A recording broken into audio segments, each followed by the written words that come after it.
On today's show, Cue the Drake, Steph Curry with the shot, what? And another one, and another one. We'll break down the Dubs. Game 5 win.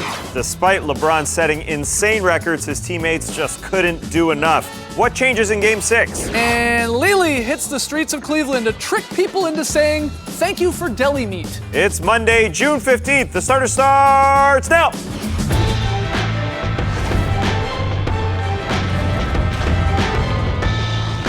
Good evening, sweet world, and welcome to another finals edition of The Starters. Whether you're listening to the podcast, catching us on YouTube, watching on NBA TV, we're very, very happy to have you. I'm J.E. Skeets, and alongside me, as always, Tess Mellis. Thank you for joining us, and thank you for deli meat. And that's it. Just the two of us back running the two-man game. Trey Kirby on his way to Cleveland for Game 6. Lee coming home from the Bay Area after Game 5 there. And that's where we start. I wish they were here because we have another great, entertaining game to break down, Tess. It was a close one in the fourth quarter. LeBron pulling the old 34-footer out of the bag, putting the Cavs up one.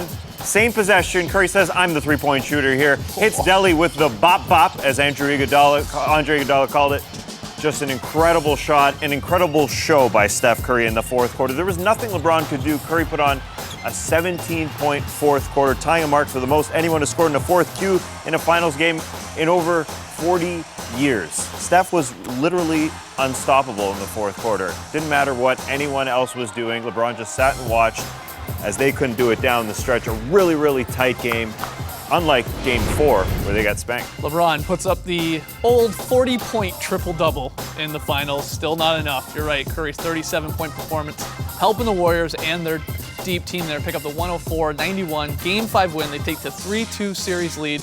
One more win, be it on Tuesday, maybe Friday if it goes 7, and the Warriors will have earned their first title in 40 years. This was the game. I know we've had some overtime games and some great games and some cool storylines in the finals. This was the game that I'd sort of been waiting for.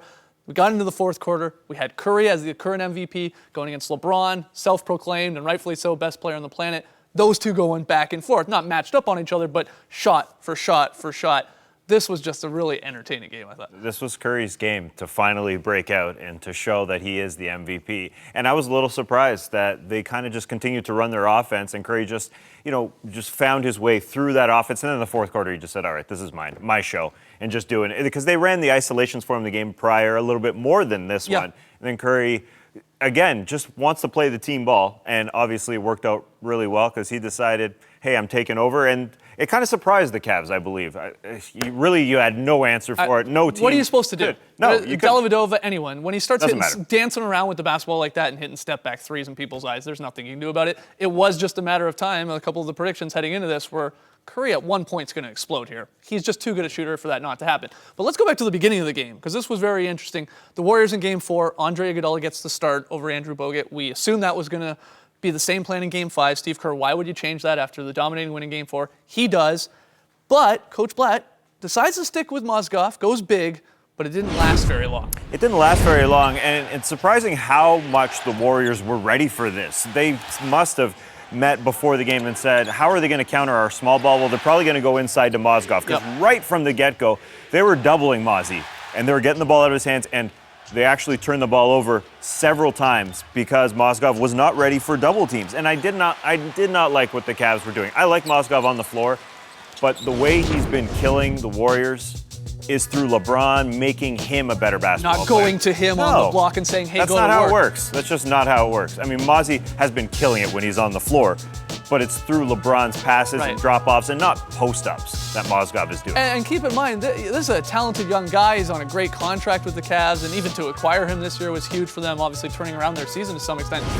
But this guy has never, ever, that I can remember, seen a double team. No, and that's why it was impressive that the Warriors did it right off the bat. And it worked because he did not know what to do with that pressure. And of course, all those little guys too with the Warriors. Do you think though then that Blatt should have maybe either gone back to Mozgov a little bit more in this game? He only played 9 minutes. Or, I guess I'm also looking ahead to Game 6. What does he do?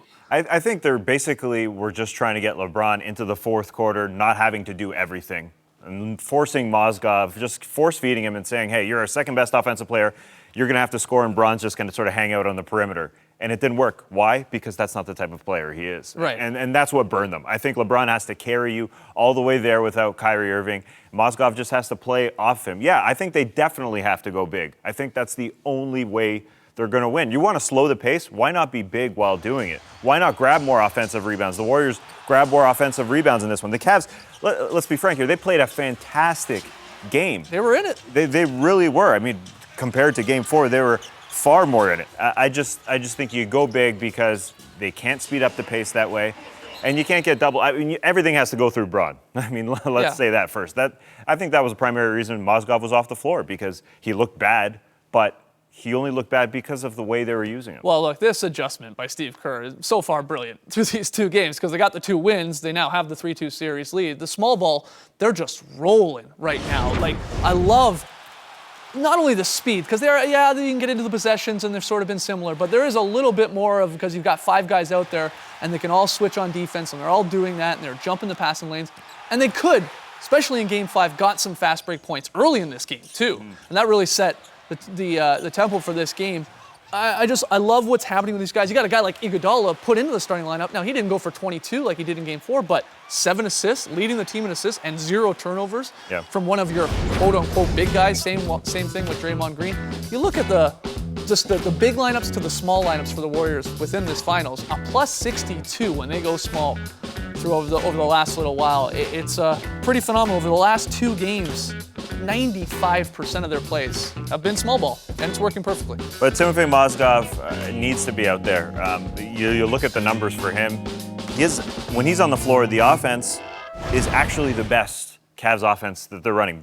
Better than LeBron, better than anyone out there. When he's on the floor, they are scoring the basketball, and they need to score to beat this Golden State Warriors team, because we got to the 4th quarter and it was Steph Curry time. They couldn't stop him. You're not going to stop this Golden State Warriors team. I think that's clear. You're going to have to outscore them in some way, shape, or form, and Mozgov needs to be. You're going to slow it down anyways. Why go 5 small?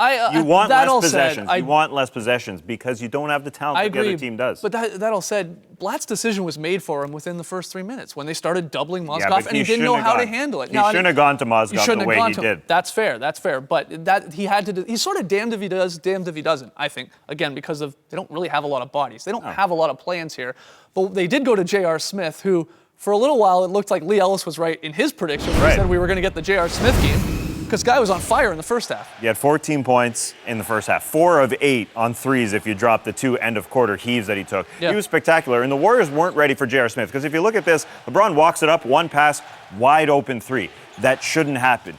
We know LeBron was looking for J.R. Smith specifically. As soon as he came off the bench, he was looking for Mozgov. He was looking for J.R. to get them to the 4th quarter. Unfortunately, they went into the locker room. They started J.R. Smith in the second half instead of Mozgov as a tactic, but the Warriors were ready for this. Again, another adjustment where they were fronting and denying J.R. Smith the ball over and over and over again. And then when he did get it, he got it way out on the perimeter, and it was a far different story for J.R. in the second half. 0 points, and you could tell, actually, LeBron was asked about it. 14 in the first half, 0 in the second half. LeBron asked about J.R. Smith, and he seemed to be a little bit peeved that, they looked for J.R. and J.R. was trying the heat check. He just wanted something out of J.R. for this entire game. I mean, he's desperately looking for somebody to fulfill those shoes, and it's not happening. No, and the one guy that we're led to believe outside of LeBron, of course, that can create his own offense. But that's not even really all that true with JR to some extent. He's at his best coming off down screens, coming around guys, and then in motion trying to jack it up. But there's just no one that LeBron can give the ball to and say, hey, can you do some work here and create some offense? There's no one on this team. That is where the no Kyrie Irving has really reared its ugly head in this series. We saw JR go for 28 in the Eastern Conference Finals Game 1, and that's just all people were reaching for. And, he can create... He catches fire. He can hit threes in a hurry. In the first half, again, 14 points. And on the defensive end, JR was he was locked in. Great. He looked really, really good. But the Warriors, again, so many adjustments. I think you got to give Steve Kerr and David Blatt. Listen, David Blatt has really coached really well in this series, but Steve Kerr just keeps making adjustment after adjustment. Start the game. Get on you, Mozgov. You're not beating us. They got on JR in the 3rd quarter. It was a really good show by him. It's those things. Let's talk a little bit about LeBron. I mean, what is there really left to say at this point about this guy? I mean, again, puts up the 40-point triple-double. He had a 28-8 line at the half. That's real. And there's Yeah, multiple those are guys real coming numbers. at him there, too, Yeah. making life difficult. He had a 28-8 line at the half. That's a line that's been matched in an entire finals game in the last 15 years by guys like Kobe, Shaq, Duncan, Kidd, and Westbrook. And LeBron had that at the half. It's wild, the numbers he's putting up right now. Yeah, and as you see here, another triple-double. He's a one-man offense. Most points scored and assisted in finals history.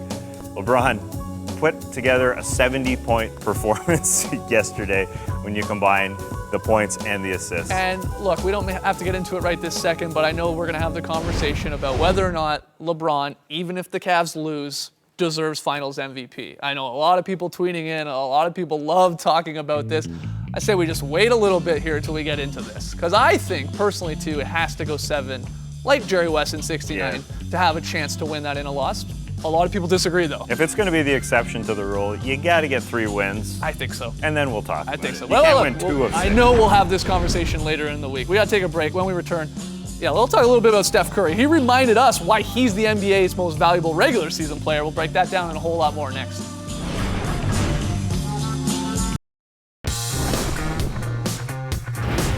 Welcome back to the starters. Skeets and Tass breaking down Game 5 of the NBA Finals. I think it's safe to say that the Dellavedova as the Curry stopper narrative is officially over, if it ever had even started. It shouldn't have started. No, it probably shouldn't have. Steph Curry just unreal. Steph Curry killed that talk, hit him with the bop-bop, as Andre Iguodala likes to say. I just love that. The bop-bop. The bop-bop. 17 in the fourth Q. It was just him on an island with Delly, him in the pick and roll at times. Yep. Really, he took it upon himself and said, I'm just doing this. And that was about 6 feet behind the line. That's why Delly wasn't out on that one, because Curry could not be stopped. Just give him the ball, watch what he do with it. That's what happened. Steve Kerr also said, the whole thing about going small and then Blatt deciding not to play Mozgov and they went small. I mean, LeBron was the center at times for the Cavs out there, was that it actually even opened up the floor even more for Curry to dance and put guys on skates. Do you buy that? That it opened up the I don't think so. basketball floor a little bit? Because they were really bringing the pick and roll, which I was surprised. Bringing that extra defender because you're bringing a pick out to you. I was surprised by that. I thought they'd do a little bit more isolation basketball, but I mean, who cares when it's Steph Curry? He didn't need. I love the rebounding as well. He got 2 offensive rebounds. Yeah. Got a little flex in there. It felt good for Steph just to get this game. And he was 2 of 15 in Game 2 from three-point land, if you remember that. And he's still shooting 40% from 3 for this series. That's how crazy this guy is. And there's the numbers when Dellavedova has been matched up on Curry over the last 4 games. After Game 2, that was the narrative. Curry 0 of 8 when Delly was all over him. And he's started to figure him out.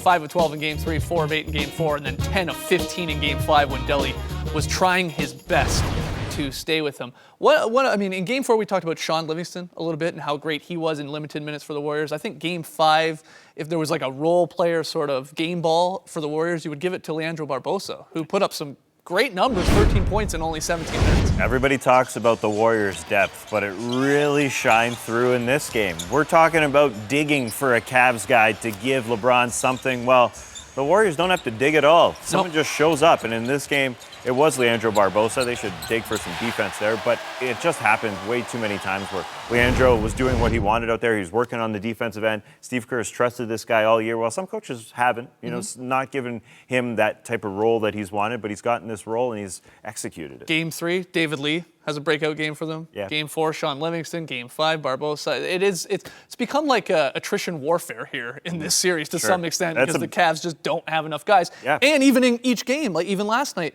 it's a tight game. It's close until you get into that fourth quarter, and that's at most times now when the Warriors make their run. The Cavs just run out of gas. I know that's been thrown around a million times over the last week or so, but it's true. Yeah, and that's why Bron was trying to find guys to help him out so he could take over in the fourth quarter like Steph Curry did, because Steph Curry had the guys to get him to that fourth quarter. And again, Steph just said, this is my game. I'm doing it. Because he worked within the offense for the first 3.5 quarters, basically 3 quarters in 4 minutes.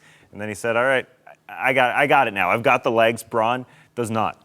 We're going to have a preview show tomorrow night, getting ready for Game 6 in Cleveland. We'll be here on 7 p.m. on NBA TV. But what does your gut say? And I know you picked the Warriors in 6 right from the get-go. So try and maybe step away even from your prediction for a second. I always do, Skeets. What does your gut say Tuesday night? Do the Warriors close this out and get their first title in 40 years, or do the Cavs stretch it? The Warriors got a great flow going. I'm just really worried about the Cleveland Cavaliers. Now coming off 1 day of rest going into this one. Right. After putting up a great show in Game 5 on 2 days rest. Yeah. LeBron is a physical marvel. Let's be honest. People and trainers and doctors are looking at him wondering how he's doing all this. And you go into another game, the series just gets longer, 1 day of rest, where he's going to have to do more because guys aren't producing around him. Yeah. That's what I worry about more so. And the Warriors have not lost their flow. They look so good. I don't think they can be stopped. I think the Cavs have to take this game from them, and I just don't think that that's going to happen. Full preview again tomorrow night. I will say this. David Blatt needs to seriously consider Andre Iguodala. Yeah, sure. He has to consider it. It's ugly. No one likes it. But why not? You want to talk about slowing the game down. The guy can't hit free throws. We saw that at the end of Game 5. I think you should go to that early. I really do. Throw in some of your deep guys on the bench, let them foul away, and see what happens in this game. At least it buys LeBron and those guys a little more time to rest.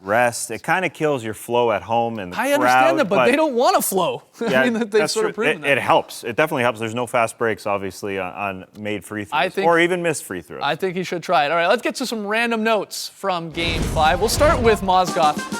You know, you knew it was going to be a long night for Timofey Mozgov when he took the old ball to the face there in pregame warm-ups. Took it like a champ, though. Gotta give him that. Ugh. Here, Matthew Dellavedova pulls Draymond Green down to the floor. Now, I have been a Delly defender. I am not a breakfast defector, but I have been a Delly defender. But in this particular instance, that was a dirty Delly play. Draymond Green upset with it. He knew it was a dirty play. But check Andrew Bogut here. He didn't play a single second in this game, but he found a way to contribute, probably keeping Draymond Green in this game and keeping him away from the officials. Great job, Bogey. Way to go, Bogey. Way to keep your teammate back. Here we go. Steph misses that shot. What happens? Iggy puts it back, and then he does the old man dance. That's what you got to call this. I don't know what that. He's that looks like someone over. That's really got to get to the washroom. Yeah, that could be it. If you know what I'm saying. I feel like it's the old man, just I don't know how to celebrate type look. It's possible. Sticking with Iguodala, we saw it late. The hack and Iggy, putting him to the line. He could not knock him down. So at one point here, late in this game, watch Draymond Green as an offensive lineman just try to block Shump from even getting to him. Nice. Now a timeout was called because I would have loved to seen Shump try and make a move around. Late in the fourth, Draymond Green, Steph Curry go for the rebound. Steph stealing the rebound from the big man, and Green lets him know, hey, you get all the points. Maybe give me the boards. Maybe just one. Preventing him from getting a double-double. Next time, that's mine. All right, we're cool. We're cool. Leave it for the quote-unquote big man out there on the floor. All right, we got to take a break. When we come back, we'll run through the top 5 plays from last night's very exciting Game 5. We got some good ones.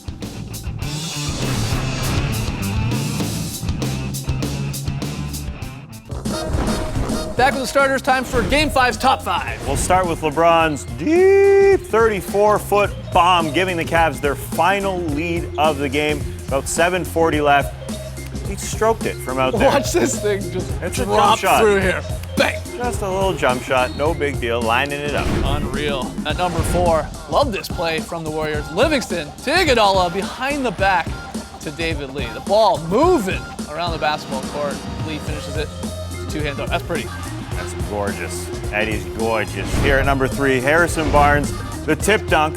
Harrison Barnes had 3 baskets in this game. 2 of them are part of this top 5 because he was getting after it. Yeah, he had a weird game. He really did. He had a weird game. It was a lot of offensive rebounds. Yeah, he was really bringing the thunder, bringing the energy for the Warriors. At number 2, it's 2 crazy Steph Curry threes.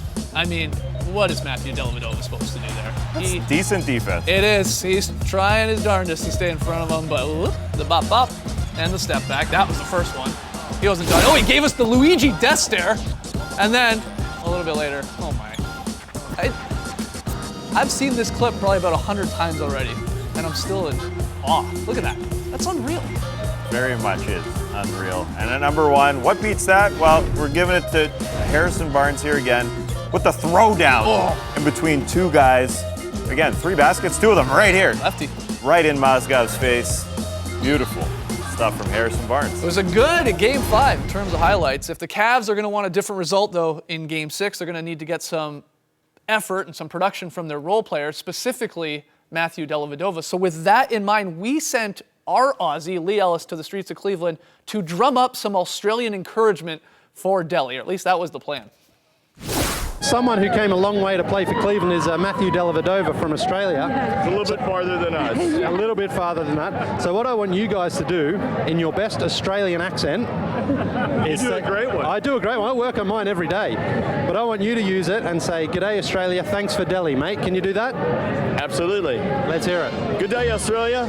Thanks for Delhi. Good day, Australia. Thanks to Delhi, mate. Good day, Australia. Thanks for Delhi, mate. Good day, Australia. Thanks for Delhi, mate. Good day, Australia. Then what? Thanks for Delhi, mate. Thank you for Delhi, mate. Thank you for Delhi, mate. Go Cavs!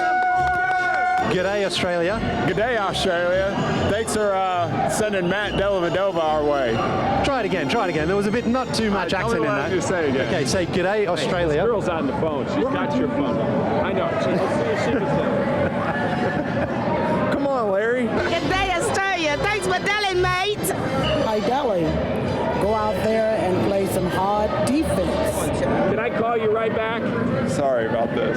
Good day, Australia. What was the rest of Thanks it? for Delhi, mate. Thanks for Delhi, mate. Hey, Australia. Thanks for Delhi, mate. Oh, I don't want to make a fool out of myself. You won't make a fool out of yourself.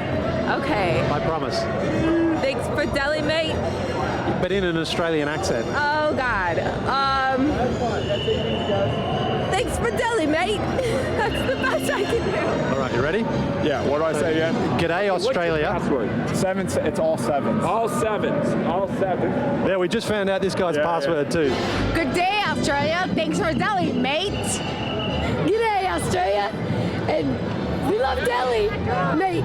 That's great. That's Do great. your best American accent. Hey guys, thanks for Delhi. Come on, Larry, we're trying to thank Australia for deli meat. Good stuff, Lily. We got to take a break. When we come back, a very solid play from a very solid game. Back in 2.